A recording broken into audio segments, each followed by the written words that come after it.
All right, let's set the record straight. We're not talking about influencers today. This one, it's all about you. More specifically, how you can influence your brand through the way that you actually communicate with your potential clients. So today we'll get into the messaging strategies that you can actually start using right now to make people stop, listen, and more importantly, act. So let's get to it. Hey, I'm Veronica De Polo, and with more than 15 years being a marketing strategist, are you ready for actionable bite-sized episodes about business advice on marketing, branding, and messaging to take your business to the next level? If you're a service business owner, we'll show you how to attract qualified leads on social media and beyond. We'll reveal the art of showcasing your brand effectively, and will uncover the best strategies to hook your audience so they keep coming for more. Say goodbye to outdated marketing strategies and embrace the power of change. Welcome to the Branding Momentum Podcast.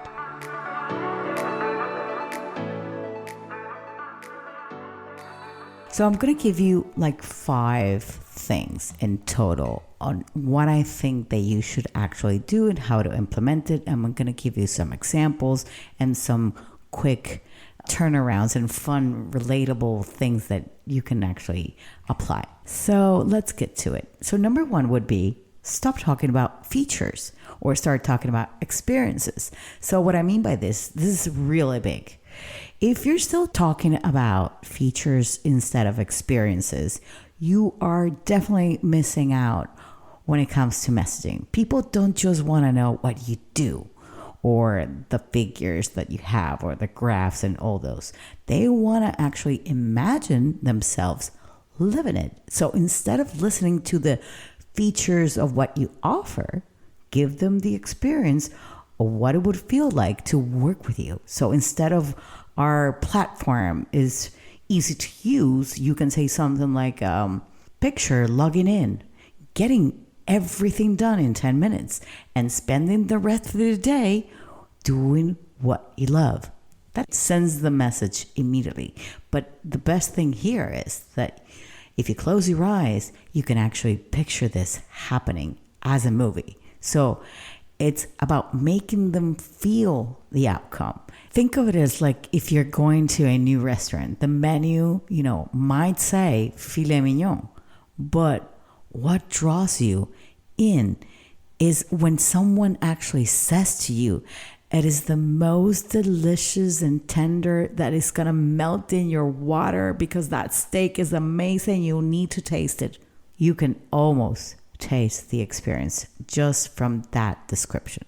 From somebody saying it to you, from either reading it somewhere or somebody saying it in a video. So that is completely different. So number 2 would be build curiosity.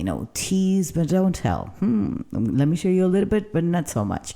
One thing that, that actually drives action is curiosity. Don't give away everything in your messaging and everything that you do and everything you're putting out on your marketing.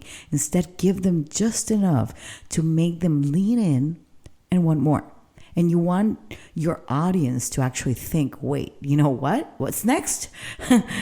Feels like, you really need it and you want to take the next step because you really want to find out because they're piquing your interest. So instead of saying things like our programs will improve your marketing, you can actually try and say things like discover the game-changing strategy for your competitors aren't using yet.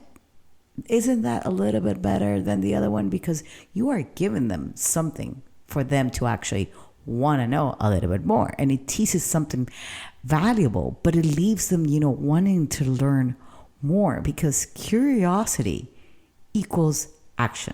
It's like when somebody tells you that they have a great story, but they say to you, I'll tell you later. Don't you hate that? I hate that. But you have to know, right? You have to know. That's how you build that suspense in your messaging. That is exactly the same way. And unless you have somebody who's like, oh, tell me. And then they, they end up telling you. But yeah, So, number 3 would be speak like you know them, because you actually do. So, here's the thing. You already know your audience actually better than you think. So why not talk to them like that? Just simply as you know them. Show them you understand their pain points, and before they even actually mention them to you. Like, what if you tell them the future that you know? When you can put them, put yourself in their problems into their words better than they can say.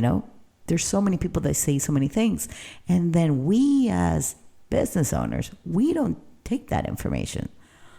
The thing is that they'll trust that you solve the problem. They'll trust it because you are repeating the same things they're saying.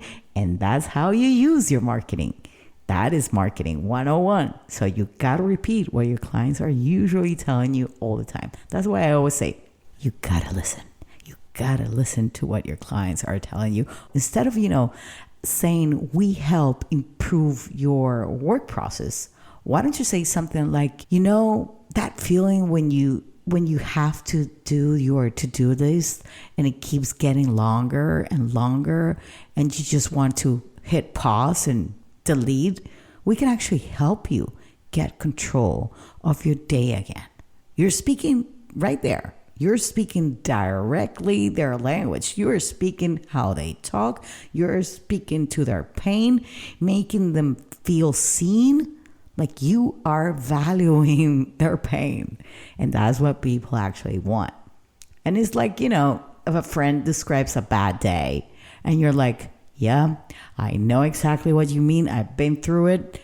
That kind of connection is exactly what makes people actually trust you. And that is the whole point.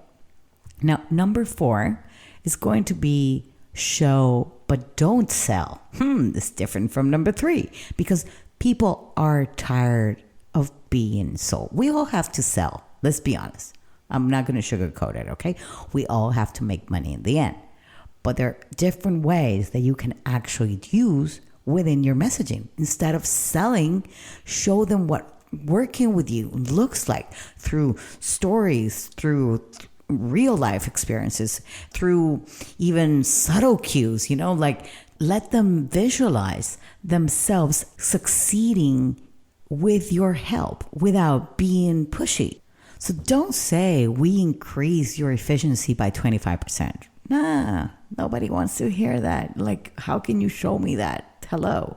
Instead, show it through maybe a case study that you did last month. And you can say something, like last month, Jane went from overwhelmed to having a system that lets her run her business in half the time.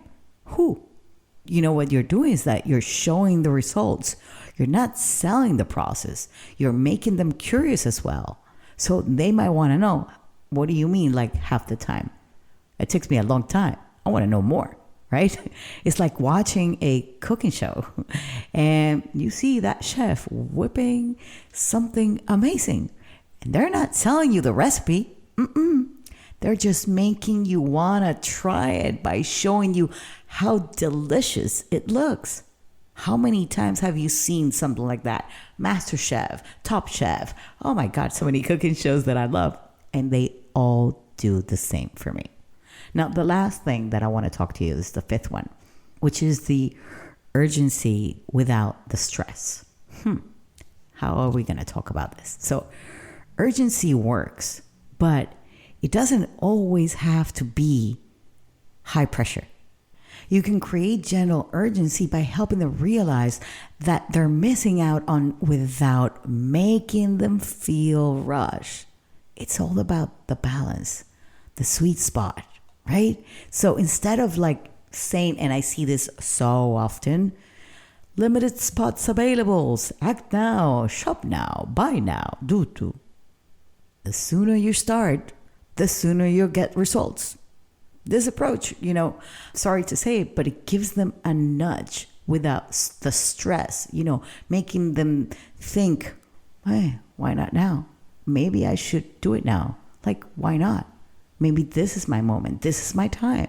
It's like when you find out about a limited edition, flavor or clothing, you see Zara collaborating with somebody else, and or you want to get that special only ice cream flavor from the shop. You're not stressed about missing it, but it does make you think, should I get over there? Should I go and do it? Maybe I should do it, because if I don't do it, I'm going to miss out on that. That is exactly the feeling that you want to get through these people that you want to attract within your world. So there you have it. This is how you can actually influence your brand every day without influencers. I know, it's funny.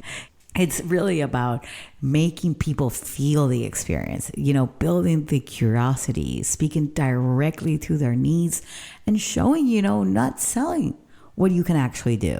Remember that your words matter. The way you present your brand can be the difference between maybe later or, yeah, let's do it. Why not? If you want help to fine tune your messaging, you know where to find me. You know where I am. You can book a discovery call right now, and let's make sure that your voice is, on the right track to get people to listen and to act to what you're selling. Okay? So I hope to see you same time, same place next week. Bye-bye. Thank you.